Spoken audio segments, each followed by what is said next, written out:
Sejarah konflik Rusia vs Ukraina yang kian memanas. Perang tersebut diungkap oleh Menteri Luar Negeri Ukraina, Dmytro Kuleba.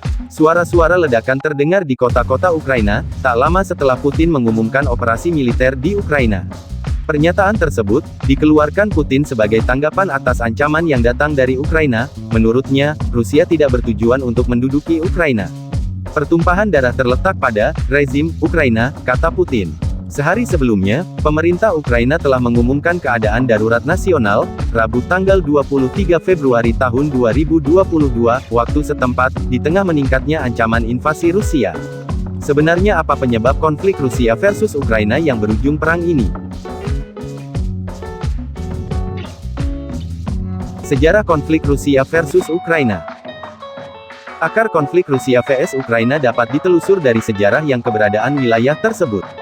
Sekitar 1200 tahun lalu, Ukraina, Rusia, dan Belarusia lahir di tepi sungai Dnieper di Kievan Rus, sebuah negara adidaya pada abad pertengahan, yang mencakup sebagian besar Eropa Timur, dilansir dari Al Jazeera. Meski terlahir di wilayah yang sama, baik Rusia maupun Ukraina, memiliki perbedaan yang jauh dari segi bahasa, sejarah, hingga kehidupan politiknya. Namun, Presiden Rusia Vladimir Putin, berulang kali mengklaim bahwa, keduanya adalah satu bagian dari peradaban Rusia. Klaim ini dibantah oleh Ukraina. Dilansir dari National Geographic, pada tahun 988 Masehi Vladimir I, Pangeran Novgorod, dan Pangeran Besar Kyiv, menerima iman Kristen Ortodoks dan dibaptis di kota Chersonesus di Crimea. Sejak saat itu, pemimpin Rusia Vladimir Putin baru-baru ini menyatakan, Rusia dan Ukraina adalah satu orang, satu kesatuan. Rusia versus Ukraina sudah terlibat konflik tahun 1917. Dalam perjalanannya, Rusia vs Ukraina memang sudah terlibat konflik, pada tahun 1917 saat terjadinya revolusi Bolshevik. Dilansir dari National Geographic, Ukraina adalah salah satu dari banyak negara yang terlibat dalam perang saudara yang brutal sebelum sepenuhnya diambil oleh Uni Soviet pada tahun 1922. Pada awal tahun 1930-an, untuk memaksa petani bergabung dengan pertanian kolektif, pemimpin Soviet, Joseph Stalin mengatur sebuah kelaparan yang mengakibatkan kelaparan dan kematian jutaan orang Ukraina. Setelah itu, Stalin mengimpor sejumlah besar orang Rusia dan warga negara Soviet lainnya, banyak yang tidak memiliki kemampuan berbahasa Ukraina, dan hanya memiliki sedikit ikatan dengan wilayah tersebut untuk membantu mengisi kembali penduduk di timur. Warisan sejarah ini, menciptakan garis patahan yang bertahan lama. Karena Ukraina Timur berada di bawah kekuasaan Rusia, jauh lebih awal daripada Ukraina Barat, orang-orang di timur memiliki ikatan yang lebih kuat dengan Rusia, dan cenderung mendukung para pemimpin yang condong ke Rusia. Sebaliknya, Ukraina Barat menghabiskan waktu berabad-abad di bawah kendali pergeseran kekuatan Eropa seperti Polandia dan Kekaisaran Austro-Hungaria. Salah satu alasan mengapa Ukraina di barat cenderung mendukung lebih banyak politisi yang condong ke barat. Populasi timur cenderung lebih berbahasa Rusia dan Ortodoks, sementara bagian barat lebih berbahasa Ukraina dan Katolik. Penolakan perdagangan pada tahun 2013. Ukraina memperoleh kemerdekaannya setelah lepas dari Uni Soviet pada tahun 1991 lalu.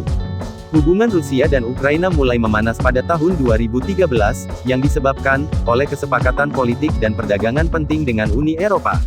Demi hubungan yang lebih dekat dengan Moskow, Presiden Ukraina yang pro-Rusia, Viktor Yanukovych, menolak perjanjian asosiasi dengan Uni Eropa.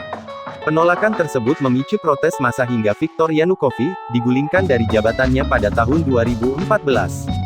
Penggulingan tersebut direspon Rusia dengan menganeksasi wilayah Crimea. Masalah pencaplokan Crimea pada tahun 2014.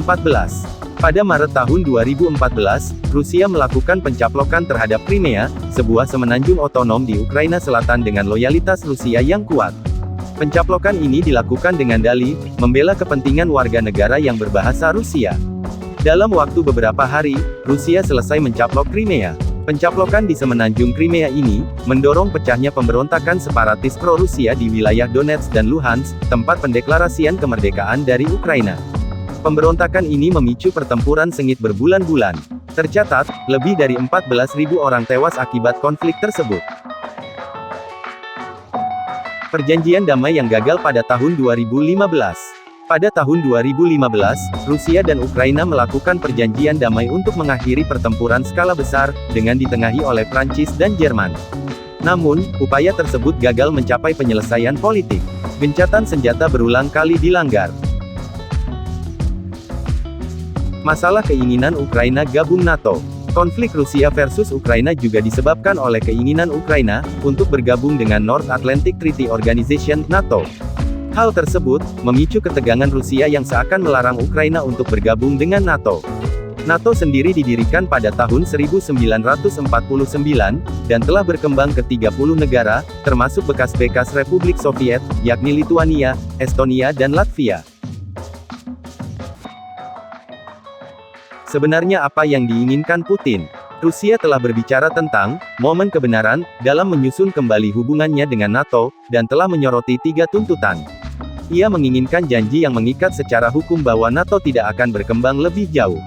Pada tahun 1994, Rusia menandatangani perjanjian untuk menghormati kemerdekaan dan kedaulatan Ukraina yang merdeka.